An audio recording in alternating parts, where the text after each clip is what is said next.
उस समय हुआ क्या कि उस यज्ञ में सबके बीच में उनकी एक विकट परिस्थिति आई। उसमें पूछा गया भाई सबसे प्रथम पूजन का अधिकारी कौन है, सबसे प्रथम पूजा किसकी की जाए। किसी ने विचार किया, सब इधर उधर विचार कर रहे। उसी समय अर्जुन ने कहा सबसे प्रथम पूज्य के योग्य अगर कोई है तो वो हमारी कन्हैया है। उसी समय कृष्ण की पूजा के लिए जैसे ही आगे बढ़े पांडव लोग, उसी समय शिशुपाल खड़ा हो गया और शिशुपाल ने भगवान को उस भरी सभा में महाराज गिन गिन कर गालियां दिया। अरे ब्रजवारिये, अरे ग्वारिये, अरे गाय चरावे वाले, तू पूजा के योग्य है, तू चोर है, चीर चोरी करने वाला, तो ऐसा करके मेरे भगवान को गिन गिन कर गालियां दे रहा है। मन में विचार करो, पांडवों के रहते हुए भगवान को कोई गाली देकर निकल जाए, किसमें इतनी मजाल। अर्जुन ने तुरंत गांडी उठा लिया, अरे हमारे केशव को, हमारे कन्हैया को तुम गाली सुना रहे हो। भगवान ने रोक दिया, नहीं इसे नहीं मार सकते। क्यों? क्योंकि मैंने इसकी मां को वचन दिया है कि इसके मैं 100 अपराध को प्रतिदिन क्षमा करूंगा।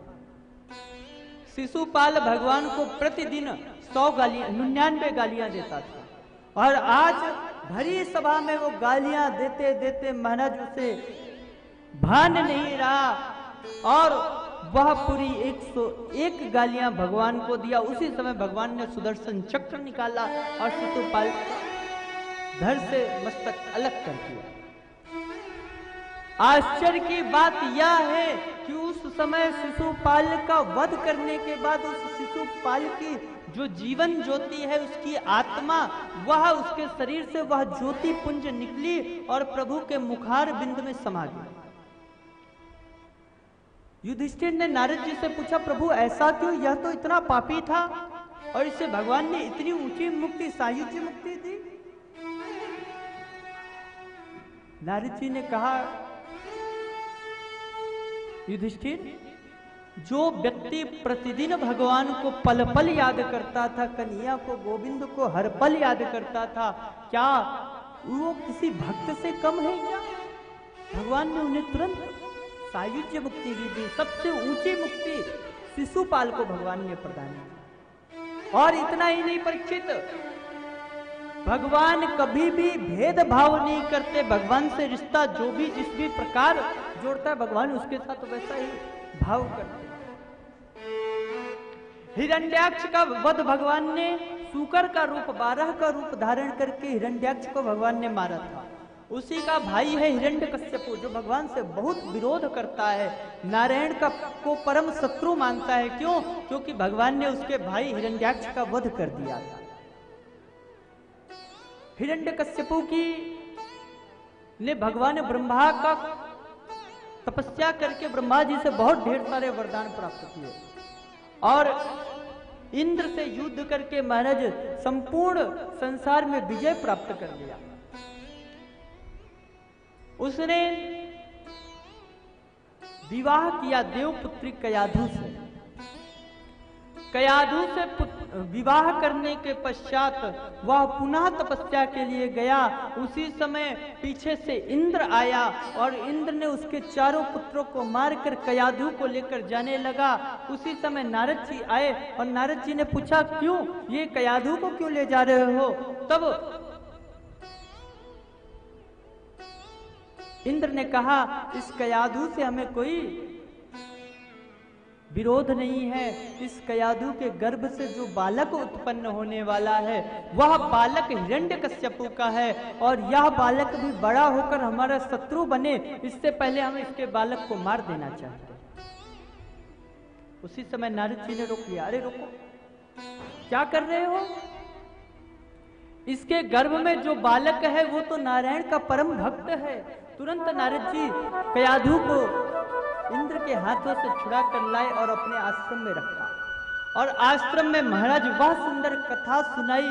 वह सुंदर महाराज कयाधु के को सत्संग कराया और उस सत्संग के प्रभाव से महाराज जो उस कयाधु के गर्भ से जिस बालक ने जन्म लिया उसे हम प्रहलाद कहते हैं।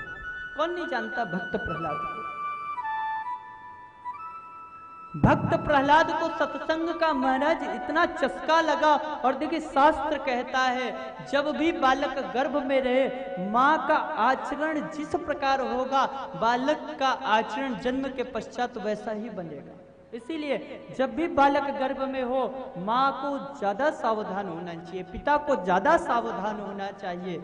कभी भी ऐसी बात विवाद नहीं करना चाहिए, चुगली आदि नहीं करना चाहिए, सत्संग आदि सुनना चाहिए ताकि बालक के ऊपर वैसा ही प्रभाव पड़े। और प्रभाव क्या हुआ? श्रवणम कीर्तनम विष्णु स्मरणम पाद सेवनम अर्चनम वंदनम दास्यम सक्षम आत्म निवेदनम। पहली भक्ति क्या है? श्रवण। श्रवण से सुनने से ही भक्ति का पहली धारा श्रवण है। सुनने से वह सुनना और देखना दो ही चीजें हैं जो हमें हमारे हृदय से डायरेक्ट कांटेक्ट करती हैं। कान से सुने हुए कान क्या है? दोना है। इन दोना में भगवान के कथा रूपी रसामृत को भर भर कर पान करो, वो हमारे जीवन को धन्य बना दे। महाराज प्रहलाद जी के हृदय में ऐसा परिवर्तन आया कि महाराज प्रहलाद का जन्म हुआ। जन्म लेते ही प्रहलाद जी नारद जी के चेला बन गए। नारद जी ने खूब सत्संग सुनाया, नारायण के गुणानुवाद को श्रवण कराया और उन्होंने प्रेम से गुणानुवाद श्रवण किया। इधर हिरण्यकश्यपु को पता चला, इंद्र के ऊपर बड़ा क्रोध आया। तुरंत नारद जी मिले। नारद जी ने कहा तुम्हारी पत्नी ठीक है, तुम्हारा एक पुत्र हुआ है, इसका नाम प्रहलाद है। बड़ा प्रसन्न हुआ हिरण्यकश्यपु, अपने पुत्र और पत्नी को लेकर वापस महल में आया। पुत्र को अपने ही विद्यालय संडामर्क गुरुजी के यहाँ हिरण्यकश्यपु महाविद्यालय में दाखिला दिलवा दिया। जाओ मेरे पुत्र को शिक्षा दो। अब इस हिरण्यकश्यपु दानव विश्वविद्यालय के जो गुरु हैं वो संडामर्क जी हैं, जो शुक्राचार्य जी के पुत्र हैं। एक को सुनाई नहीं देता महाराज और दूसरे को दिखाई नहीं देता। संडामर्क जी दोनों उस विद्यालय में अध्ययन कराते हैं। अब अध्ययन चलने लगा, पर प्रहलाद जी तो पहले से अध्ययन करके बैठे हैं महाराज। उनकी तो भक्ति केवल नारायण के चरित्र, नारायण के स्वरूप में लगा हुआ है मन। प्रहलाद क्या है? प्रहलाद है एक साधना का नाम, और साधना से भी ज्यादा विश्वास का नाम। गुरु के वचनों में विश्वास पक्का है प्रहलाद का। क्यों? क्योंकि गुरु जी ने कहा है नारायण सर्वव्यापी है, नारायण सब जगह है। पहले भी नारायण थे, बाद में भी नारायण ही बचते हैं, अभी भी नारायण ही सर्वव्यापी है। यह विश्वास पक्का है। संडामर्क जी ने प्रहलाद को खूब अध्ययन कराया, पर प्रहलाद के मन में कोई भी बातें गुरु की नहीं चढ़ी। वो तो सिर्फ एक कोने में बैठकर भगवान का नारायण का जप करते हैं। उसी समय आज हिरण्यकश्यपु ने पूछा, अपने पुत्र को बुलाया प्रहलाद को, और आकर जैसे ही प्रहलाद को देखा तुरंत गले से लगा लिया। पुत्र प्रहलाद, क्या सीखा तुमने गुरुजी से? बताओ, क्या पढ़कर आए हो, मुझे भी बताओ। तुरंत प्रहलाद को गोद में बिठा लिया। प्रहलाद जी ने एक ही बात कही, पिताजी मैंने एक ही शिक्षा प्राप्त की। क्या? पिताजी इस संसार में जो भी दिखता है वो सब माया है, वो नारायण की माया है। उठते बैठते श्वास श्वास पर कृष्ण भजी, वृथा श्वास जनि खोए, ना जाने या श्वास की आवन होए कि न। मैंने एक ही बात सीखी है कि हर श्वास श्वास में प्रति क्षण भगवान का नाम जपते रहे। इस संसार में नारायण ही सब कुछ है, इस संसार में सर्वव्यापी नारायण ही है। अपने शत्रु का नाम सुनकर तुरंत हिरण्यकश्यप क्रोधित हो गया। अरे ये क्या सिखा कर लाए हो मेरे पुत्र को? मेरे ही शत्रु का नाम जपवाते हो मेरे पुत्र से। तुरंत संडामर्क गुरुजी को बुलाया और बोला कि ये क्या करते हो? जाओ पुनः मेरे पुत्र को पढ़ाओ। इस बार संडामर्क जी ने कहा कि आप आखिरी चांस दो, इस बार हमसे कोई गलती नहीं होगी, इस बार हम अच्छे से पढ़ाएंगे। इस बार पुनः लेकर गए और संडा मर्क दोनों गुरुजी उस प्रहलाद को खूब पढ़ाने की चेष्टा करें, पर प्रहलाद के मन में, हृदय में तो बांके बिहारी जी पहले से बैठ चुके। और प्रहलाद जी अपने मित्रों के समक्ष बैठकर, उनके बीच में बैठकर महाराज उनके साथ में सत्संग करते। मित्रों ने कहा, अरे प्रहलाद, तुम्हारे साथ इतना दुर्व्यवहार किया जाता है, तुम्हारे पिता तुम्हें मारने का प्रयास करते हैं, क्यों तुम जपते हो? इस नारायण को क्या रखा है नारायण के नाम पे? अरे हमें जो हमारे लाइफ में, हमारी जिंदगी में जो हमें खर्चा वगैरह देते हैं वो हमारे पिताजी देते हैं। हमारी सेवा हमारी माँ करती है, विवाह के पश्चात पत्नी हमें भोजन बनाकर खिलाती है, हमारे सगे संबंधी हमारे साथ सेवा करते हैं, फिर इस नारायण से क्या मतलब? नारायण का नाम क्यों जपे?